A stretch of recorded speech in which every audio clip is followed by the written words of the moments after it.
శ్రీమతి నమః. నాసిక్ టీసీఎస్లో జరిగిన సంఘటన బహుశా మీరందరూ చూసే ఉంటారు కదా. ఒక చదువుకున్న ఆడపిల్ల, ఒక ఆడపిల్ల ఏంటి, అందులో కొంతమంది బాధితులు ఉన్నారు. ప్రాణాలకు తెగించి పోలీసులు కోఆపరేషన్ చేసి ఆధారాలతో సహా బయటికి తీసుకొచ్చారు కాబట్టి ప్రపంచం నిజమా ఇలా జరిగిందా అని నివ్వెరపోతుంది. టీసీఎస్ ఆఫీస్లో పనిచేస్తున్నారు అంటే వాళ్ళందరూ చదువుకున్న వాళ్లే కదా అయ్యి ఉంటారు. చదువుకున్న వాళ్ళని కూడా అక్కడ ట్రాప్ చేశారు. ఒక అమ్మాయికి ఉద్యోగం ఇప్పించారు. ఉద్యోగం ఇప్పించి ఆ అమ్మాయిని ట్రాప్ చేసి ఆ అమ్మాయి బలహీనతలన్నింటినీ తెలుసుకుని అశ్లీలంగా ఆ ఫొటోస్ ఆ వీడియోస్ అవన్నీ వాట్సాప్లో షేర్ చేసుకుని ఒకరు కాదు 5, 6 ఆ అమ్మాయి జీవితాన్ని పాపం బాధ పెట్టారట. ఇంకో అమ్మాయి, ఆ అమ్మాయికేమో వివాహం అయింది, భర్త ఏమో ఎక్కడో ఉద్యోగం చేసుకుంటున్నారు. అక్కడ కూడా అంతే, ఆ అమ్మాయి నువ్వు ఒంటరిగా ఉంటున్నావు, నీకేమో నీ భర్త ఇక్కడికి వస్తే బాగుంటుంది కదా, నీకేమైనా కష్టం ఉన్నా నీకేమైనా బాధ ఉన్నా అవి నాతో పంచుకో అని చెప్పి ముందు ఆడవాళ్ళు స్నేహం చేశారు. తర్వాత మగవాళ్ళు, నువ్వు చాలా చక్కగా టైప్ చేస్తున్నావు, నువ్వు బాగా ప్రోగ్రామింగ్ చేస్తున్నావు.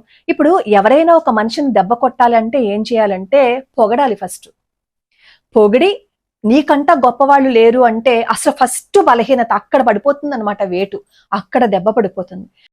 మనం కూడా అలాంటి వాళ్ళు మాట్లాడుతుంటే భలే మనల్ని మెచ్చుకుంటున్నారు కదా, మన గురించి బాగా చెప్తున్నారు కదా అని మనం కూడా వాళ్ళ మీద కొంచెం దృష్టి పెడతాం. వాళ్ళతో ఎక్కువ మాట్లాడడానికి మనం కూడా ఇష్టపడతాం. ఎవరైనా ట్రాప్ చేయాలని ఉద్దేశం ఉన్నవాళ్లే ముందు మనతో అలా మాట్లాడతారనమాట. ఒక పరిచయం లేని వ్యక్తి, మనతో ఏమాత్రము సంబంధం లేని వ్యక్తి వచ్చి మన గురించి పొగుడుతున్నారు అంటే ముందు మనం అనుమానించాలి, మన వెనకాల గొయ్యి తీసి రెడీగా ఉంచారు అని. అలా అనుమానించకపోతే ఆ గోతులోకే మనల్ని తోసేస్తారు. టీసీఎస్లో జరిగింది అదే. మన బలహీనతల్ని మన బాధల్ని మనం తెలియని వాళ్ళతో పంచుకుంటే, అది ఆడైనా మగైనా సరే తెలియని వాళ్ళతో పంచుకుంటే అక్కడి నుంచి వాళ్ళు మనల్ని ట్రాప్ చేస్తారు. మళ్ళీ బయటికి రాలేనంతగా మనల్ని ఉచ్చులోకి బిగించేస్తారు. అలాంటి రాక్షసుల మధ్య మనం బ్రతుకుతున్నాం. సరే, ఇక్కడ బాగా చదువుకున్న వాళ్ళని ట్రాప్ చేసేశారు. చదువుకోని పిల్లల్ని, చిన్న పిల్లల్ని కూడా ట్రాప్ చేస్తున్నారు. మహారాష్ట్రలో 19 ఏళ్ల ఒక వెధవ 180 మంది ఆడపిల్లల్ని, మైనర్ ఆడపిల్లల్ని ట్రాప్ చేసి అశ్లీలంగా వాళ్ళ వీడియోస్ అన్ని తీసి 350 వీడియోలట సామాజిక మాధ్యమంలో అప్లోడ్ చేశాడట. మరి అక్కడ చిన్నపిల్లలు, ఇక్కడ చదువుకున్న వాళ్ళు, ఎక్కడుంది లోపం? ఎలా మన ఆడపిల్లల్ని రక్షించుకోవాలి, మన ఆడపిల్లల్ని మనం ఎలా కాపాడుకోవాలి చెప్పండి. ఏం చేస్తే మన ఆడపిల్లలు రక్షణగా ఉంటారు, సురక్షితంగా ఉంటారు? అక్కడ టీసీఎస్లో జరిగింది కూడా అంతే. వాట్సాప్ గ్రూప్ ఉందిట, అందులో మన వాళ్ళు కూడా చేరుతారు కదా, ఈ గ్రూప్ టీమ్ లీడర్స్ వాళ్ళందరూ ఉంటారు కదా, దానికి వాళ్ళ కింద పనిచేసే వాళ్ళు ఉంటారు కదా. ఈ ఆడపిల్లల్ని, హిందూ ఆడపిల్లల్ని టార్గెట్ చేస్తారు. చేసి ముందు వాళ్ళ గురించి గొప్పగా చెప్పుకుంటారనమాట. చెప్తూ మన పురాణాల్లో ఉన్న విషయాలన్నింటినీ కల్పించి లేనిపోనివి చెప్పి మన మీద మనకే అసహ్యం కలిగేటట్లుగా చేసి అటువైపుకి మార్చేస్తారు. అలా వాళ్ళు ఒక అమ్మాయిని మార్చే ప్రయత్నం చేస్తే ఆ అమ్మాయి ఇంట్లోనేమో ఆ పరాయి మతస్థులకు సంబంధించి, ఇస్లాంకి సంబంధించి ప్రార్థనలు అవి చేస్తుంటే ఇంట్లో వాళ్ళకి అనుమానం వచ్చింది. పోలీసులు 40 రోజుల పాటు వాళ్ళన్నింటినీ ఆధారాలతో పట్టుకున్నారు, ప్రాణాలకి తెగించి. అప్పుడు కదా ఇప్పుడు ప్రపంచం నమ్ముతోంది. లేదు అంటే కేరళ స్టోరీ ఉత్తిది అని చెప్పి అన్నవాళ్లే, ధురంధర్ స్టోరీ లాగే సుత్తి అన్నవాళ్లే ఇప్పుడు ఈ ఇన్సిడెంట్ ను కూడా అలాగే కొట్టి పారేసి ఉండేవాళ్ళు, ఆధారాలు గనక లేకపోతే. ఎక్కడుంది లోపం? ఏమైపోతున్నారు, ఏం చేద్దామని ఆడపిల్లల్ని చెప్పండి. మన ఆడపిల్లలకి మనం మన చరిత్ర గురించి, మన ధర్మం గురించి, మన నైతిక విలువల గురించి చెప్పకపోవటమే మనం చేస్తున్న తప్పు.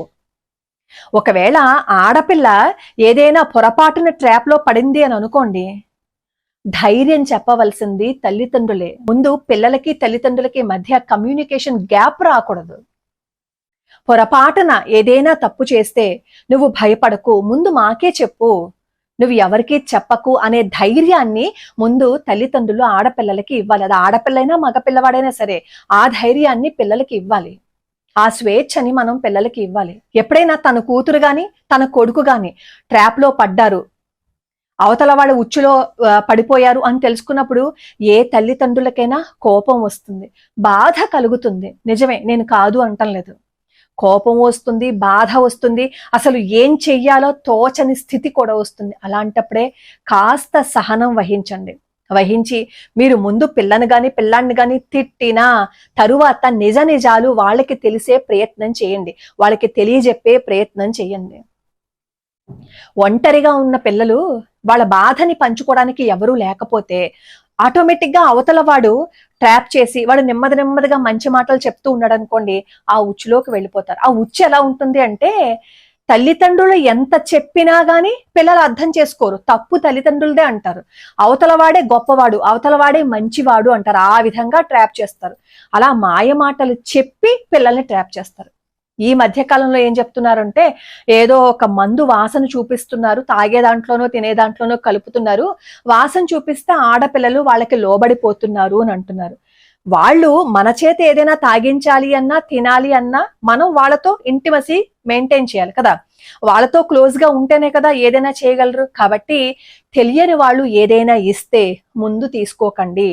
ఆడపిల్లల్ని తల్లిదండ్రులు ఒంటరిగా వదిలేకండి. ఆడపిల్లలైనా మగపిల్లలైనా వాళ్ళు ఫోన్ ని చూడండి, ఫోన్ చూడడానికి ఇష్టపడరు, వాళ్ళు పర్సనల్ లాక్ పెట్టుకుంటారు. అయినా సరే వాళ్ళ లాక్ తీయించండి, వాళ్ళ లాక్ ఏంటో మీరు తెలుసుకోండి.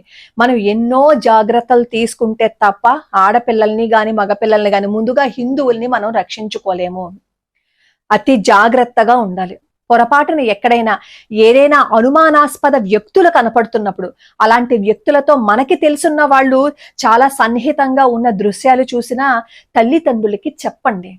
నేను మొన్న ఒక వీడియో చూశాను సామాజిక మాధ్యమంలో.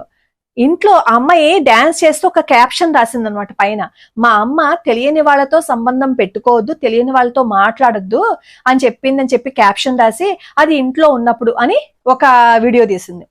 నెక్స్ట్ సెకండ్ లోనే ఇంకో వీడియో, మా అమ్మ అలా చెప్పినప్పటికీ నేను ఈ ముస్లిం వ్యక్తితో డాన్స్ చేస్తున్నాను, స్నేహం చేస్తున్నానని. అలాంటిది ఒక వీడియోలు కాదు, 3-4 వీడియోలు ఉన్నాయి సామాజిక మాధ్యమంలో, చూడండి. ఇది నిజంగా హిందూ ఆడపిల్లలే చేస్తున్నారా, లేదు అంటే హిందూ ఆడపిల్లల్ని ట్రాప్ చేయడానికి మిగతా మతం వాళ్ళు చేస్తున్నారా అనేది తేలాల్సిన విషయం. ఏ చిన్న అవకాశాన్ని వాళ్ళు వదులుకోవటం లేదు, ఏ చిన్న అవకాశాన్నైనా వదులుకోవటం లేదు. భోజనాలు పెట్టే దగ్గర నుంచి, మంచినీళ్ళు తాగే దగ్గర నుంచి, ఉద్యోగాలు ఇప్పించడం దగ్గర నుంచి, చిన్న పిల్లల దగ్గర నుంచి పెద్దవాళ్ళు అసలు ఎవరిని వదిలిపెట్టడం లేదు. మతం మార్చి నరకం చూపించే ప్రయత్నం చేస్తున్నారు. ట్రాప్ లో పడ్డారు అని అంటాం. ఎందుకు ట్రాప్ లో పడాలి చెప్పండి?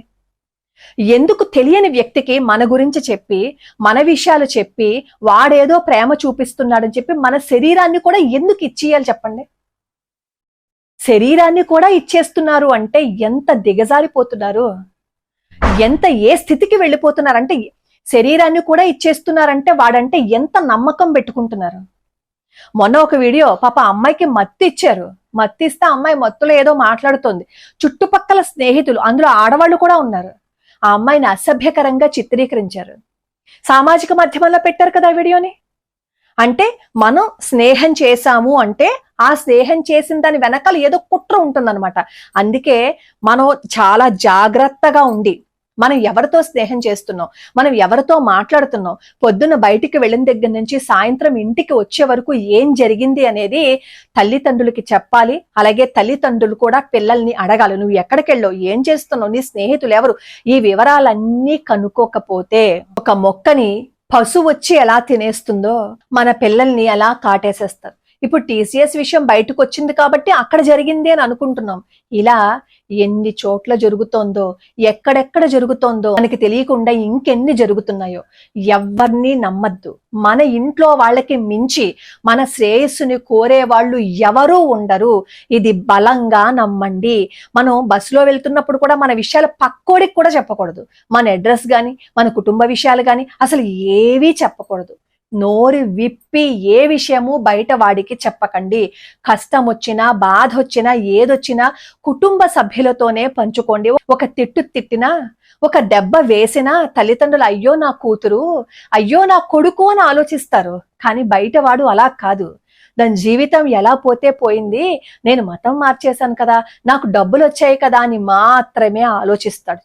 చేతుల జీవితాన్ని పణంగా పెట్టి జీవితాన్ని నాశనం చేసుకోకండి. అలాగే మన ప్రయత్నం మనం చేస్తూ మహిషాసుర మర్దిని స్తోత్రం చెయ్యండి. ఆ మహిషాసుర మర్దిని స్తోత్రం చేసి ఇంట్లోంచి అడుగు బయట పెట్టండి. అప్పుడు అమ్మవారే మనల్ని కాపాడతారు. ఇది ఖచ్చితం, ఇది సత్యం. అలాగే ఇంట్లోంచి బయట కాలు బయట పెట్టేటప్పుడు బొట్టు పెట్టుకోండి, అమ్మవారికి నమస్కారం చేసుకోండి, నీ ఇష్ట దైవ నామస్మరణ నిరంతరం చెయ్యండి. మన శక్తికి మించి భగవంతుడి అనుగ్రహం కూడా మనకి ఉండాలి. మన బుద్ధి సరిగ్గా పనిచెయ్యాలి అంటే భగవంతుడి అనుగ్రహం ఖచ్చితంగా ఉండాలి. పొద్దున్నే ఒక్క 10 నిమిషాలు భగవంతుడి దగ్గర కూర్చుని భగవంతుడిని ప్రార్థించండి. నాకు ఎటువంటి కష్టము రానీకయ్యా, నా బాధ్యత నీ చేతిలో పెట్టాను, నన్ను రక్షించు అని పరిపూర్ణంగా శరణు వేడండి. అప్పుడు మనల్ని రక్షించుకోలేకపోయినా బాధ్యత భగవంతుడి మీద పెట్టేశాము అని అనుకోండి, ఆయనే రక్షిస్తారు. ఒక ఉదాహరణ చెప్తాను. జగమిత్ర నాగా అని పండరి భక్తుడు అనమాట, పాండురంగడి భక్తుడు. ఆయన కీర్తనలు అవన్నీ పాడుకుంటూ చక్కగా భగవన్నామ సంకీర్తన చేస్తూ ఉండేవారు. ఈ జగమిత్ర నాగా పేరుని భరించలేక, అతనికి అంత గొప్ప పేరు వచ్చేస్తుందని భరించలేక ఇంటిని తగలబెట్టేస్తారు.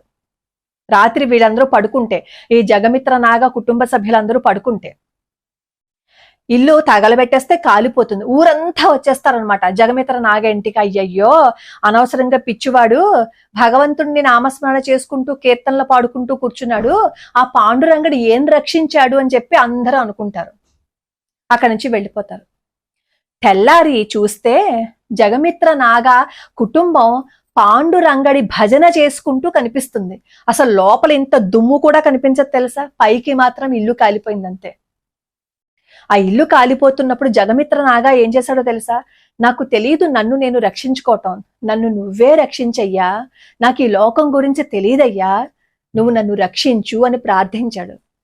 జగమిత్ర నాగా తను పుట్టిన దగ్గర నుంచి అందరినీ ప్రేమించేవాడు, ఎవరిని దూషించేవాడు కాదు, చేతనైతే సహాయం చేసేవాడు. మనం ధర్మ మార్గంలో ఉంటూ సత్యాన్ని తప్పకుండా ఉంటే మనల్ని చూసుకునే బాధ్యత భగవంతుడిది, అది మాత్రం మర్చిపోకండి.